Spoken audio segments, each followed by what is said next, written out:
凯美丰台扫过婚姻高坑的草岭地区有真侪路拢有崩山，其中县道149以线6.3公里的所在是有真侪大石头啊。婚姻县政府提出附近的工程，望讲这路段会当改用民泵坑的工法，工程的费用就要7000多万，嘛望讲中央会当来支持。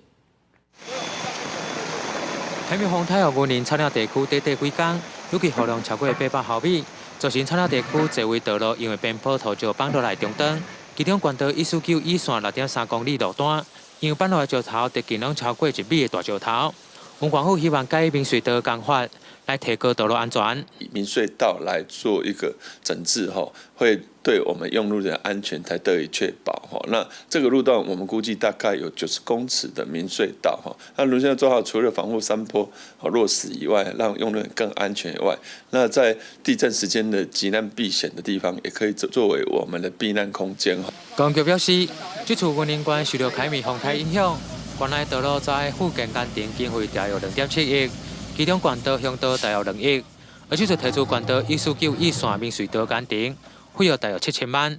游客伫这几年来，算伫草岭的游客就会使讲几十万人去伫草岭，嘛会当保护着讲游客在地人的性命的安全，这是一个上好的算建设。公局就讲。因为这路段边坡本来拢是大石头，那边坡整治效果有限。为了提高草岭公路抗载能力，设置民隧道是上有效的。现在官府已经提报工程费，希望中央会当支持，让工程早日施作，确保进出的村民和游客性命财产安全。记者王为你报道。